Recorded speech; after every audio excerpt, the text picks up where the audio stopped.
Listen, sis. Wait. I want to ask you a question. Number one, have you ever been having a really good time with somebody and then out of the blue, gafla bilu, you are like, so what are we? What are we doing? And then the response you got. Jesus!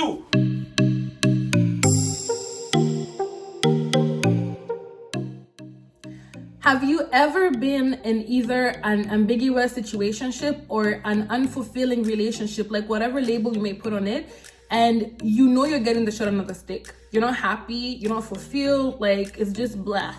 And you know you deserve better, you know you shouldn't be there, but for some reason you're there. Have you ever felt frustrated or confused about the way religion, society, the patriarchy polices women's body? What you're doing, how you should do it, like everything. There's so much information being churned out every day, trying to dictate to women what to do with their bodies and how they should do it. And you're in a space where you feel like guilty, uncertain, am I doing the right thing? You have so many questions and you're just confused and you feel like, you know what? Let me just take a step back from dating and try and like reassess and reevaluate. If you have had any of these feelings and thoughts, then sis, this video is definitely for you. As we begin, I'm gonna share a disclaimer. And one is, this is a judgment-free zone. No judgment is gonna take place in any of my platforms. Number two, I am not sharing this information with you to tell you what to do or how to do it. I am simply sharing it because I want you to learn a different perspective. I want you to have access to information that you could decide to use to help yourself if it works for you. So I'm just sharing what worked for me, and I'm not gonna be those people who succeed in something or something works for me and then you ask me, how did you do this? Why did you do it? And then I refuse to tell you. For what? I'll share. If you don't know where I got my top, I'll tell you. If you don't know where I got my watch, I'll tell you. Why not? Because I love you. I want the best for you, and I believe that empowered people empower people. Like, it's a cycle. So I want to encourage that here. We're here to elevate, we're here to educate, we're here to grow together, we're here to show support to one another, period. Many people often get abstinence and celibacy crossed. Like, abstinence is, not engaging in sexual activity for a limited period of time. For example, Christian couples who decide they're not going to have sex until marriage, that is abstinence because there is a time limit. On the other hand is celibacy, which is long term. Celibacy, look at nuns, look at monks, look at priests, some priests, I guess. But yeah, like they make a vow for spiritual or religious reasons to never ever, like forever, ever engage in sexual activity. So there is a difference in regards to the time period that you choose not to engage. So obviously I chose to be abstinent because there was a period in time where I know I would want to get it on and popping. So I chose abstinence, and I'm about to share with you guys why I did it, whether or not it worked for me, and basically where I'm at now with the whole abstinence journey. So I decided to be abstinent for a few reasons. And one of them was I was tired of getting the short end of the stick. I was tired of attaching myself to people and situations that I felt that we shared no common values. I felt like I was being inauthentic to myself because I know my heart, I know my spirit, I know my character, right? So why am I attaching myself to people who are angry, people who are untrustworthy, people who are liars, people who have no ambition and are not supportive, people who are selfish? Like, why am I attaching myself to people who are the opposite of the things that I believe in? You know what I mean? They say birds of a feather flock together. For you to hang out with particular people, it means there are some values that you guys share, right? So why then was I spending time with people whose values I did not believe in? So that is why I felt like I was being inauthentic. And as a result of being inauthentic with myself, I suffered. I suffered the consequences, and I was tired of it. I was so freaking exhausted because I repeated that mistake until I realized I cannot keep doing the same thing the same way but expect different results. So for me, I decided to be abstinent. Abstinence helped me because I was able to really read people objectively. If you just take time, you will be able to see what you need to see, because time really opens our eyes. Because you might meet someone and you feel very excited. You're like, oh my God, oh, you guys are vibing, everything is cool. And then 6 months down the line, you look back and you're like, damn, like, why did I do what I did? You know what I mean? You regret it, or you feel sorry that you got involved with such a person. But if you take time, you will be able to see all you need to see. So for me, that is one of the reasons why I chose to be abstinent, because I was tired of getting the short end of the stick. I was done. Number 2 was spirituality. I am a Christian, and like I always say, I'm proud to declare that Jesus Christ is my Lord and Savior. And my journey with Christ has not been easy. It has not been linear. It's been like this. You know what I mean? And I feel like it's a very complicated space to navigate sometimes, because I am aware of the way society uses religion to suppress women. I'm aware of all that. So I always felt a little bit confused about what I should do, how I should do it, why I should do it. So it only took me deciding to cancel out the noise, focus on my relationship with God, read my Bible, pray, meditate, for me to feel like I heard and understood the truth of what I should do for me, for myself. Not because, oh, I'm feeling guilty because the church, or oh, this pastor said this, or oh, what would Jesus do? Like, I wasn't thinking about other people. I just focused on my relationship with my Creator, with Jesus. And I decided for me, where I stood with my faith at that point, that it was not something that I wanted to do. I did not want to be sexually active until I found a person that I felt would be able to join me on my journey to get closer to Christ. And obviously, many people I met were amazing people, but they were not on the same level as me, or they were not interested in pursuing Christ. So with that being said, I was just like, it didn't work out. So I was able to be abstinent actually very easily until I met my husband, but we'll get there. So spirituality was a big reason of why I decided to be abstinent. Number 3, I needed to be abstinent because I needed to heal. Like I mentioned before, religion, the patriarchy, society as a whole has played a role in single-handedly putting women down because of our sexuality. And I feel like I was also a little bit damaged because of that, because I have gone through, a couple of things in my life, as I'm sure some of you people watching me have.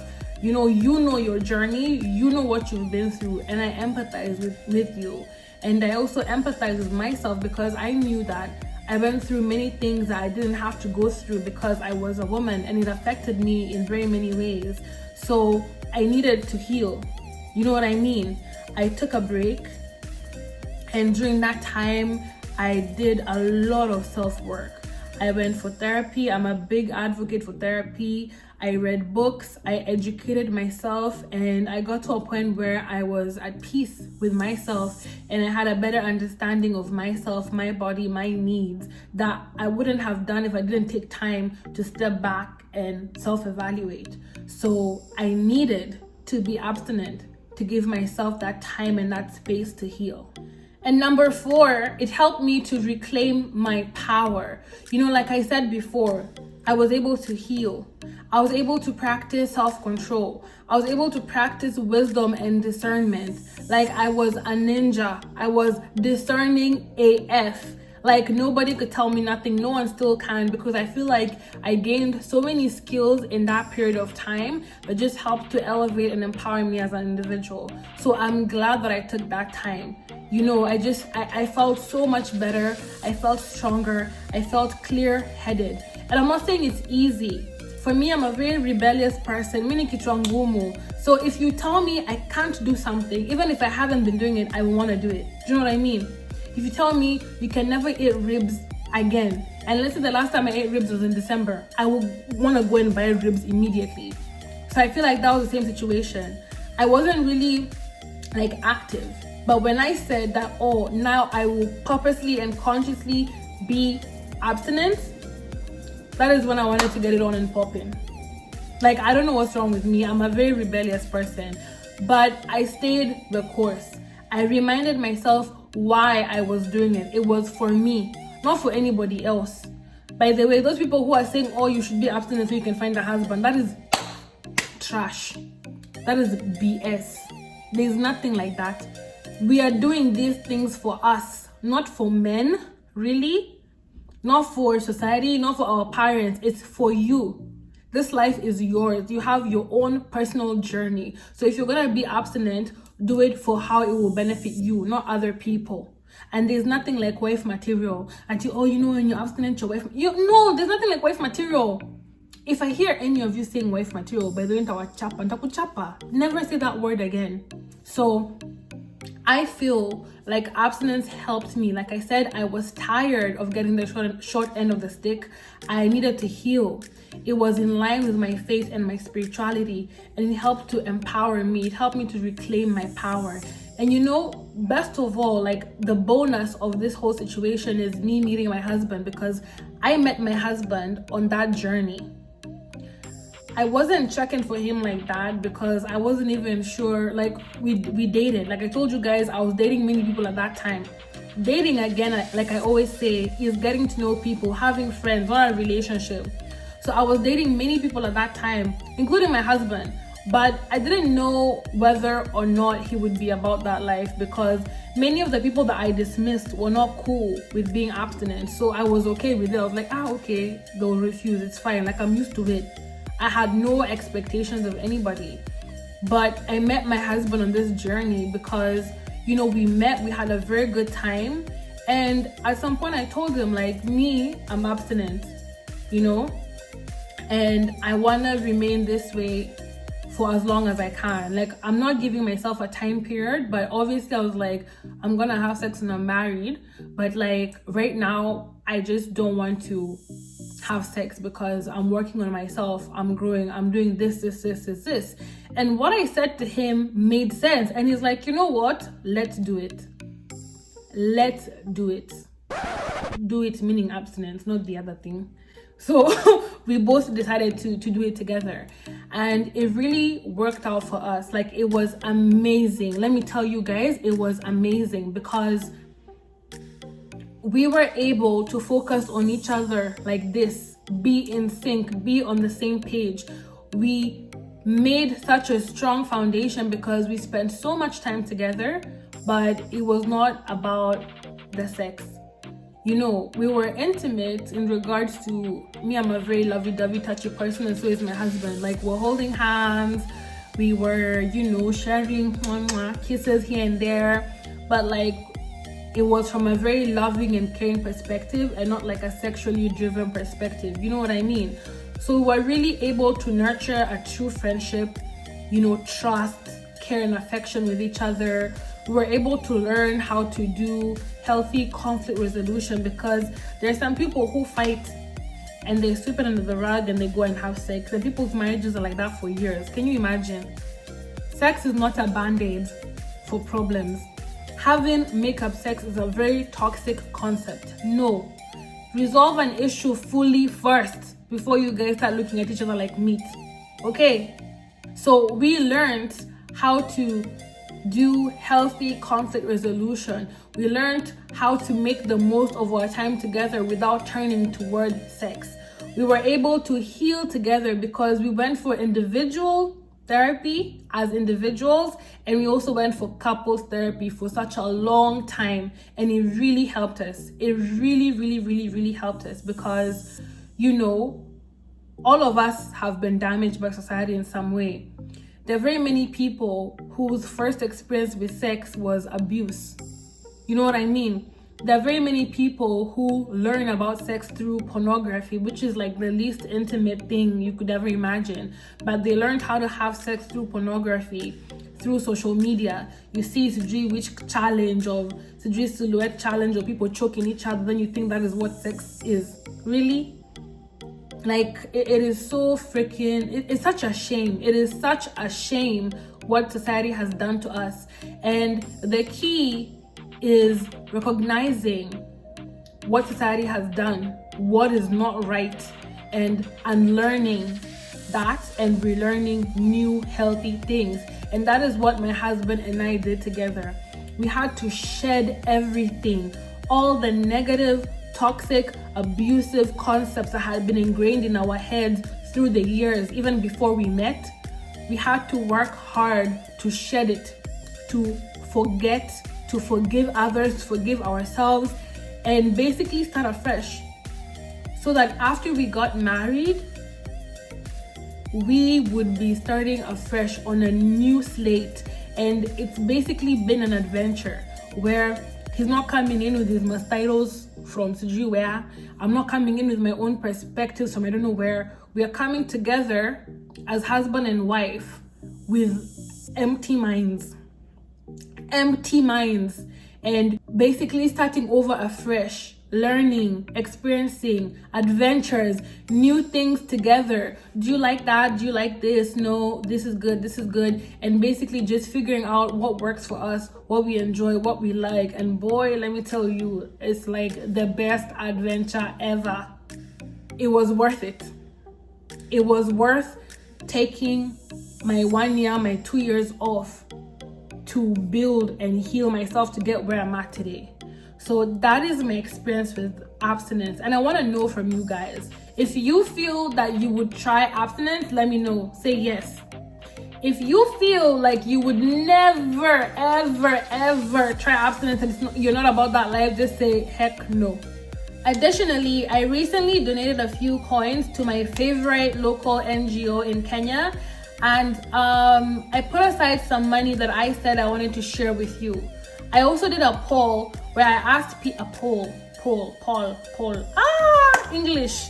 But I did a POLL where I asked people whether or not I should do a cash giveaway. And obviously, people like money, so do I. But like, we said that yes, I should do a cash giveaway. I'm not doing this cash giveaway because I'm rich and I have money to throw. No, that is not the point at all. I'm doing it because I feel like I want to give back. I feel like you have been very engaging. You DM me, you comment, you like my posts, you like my videos. You guys are communicating and I like that. So why not say thank you? That is how I am saying thank you.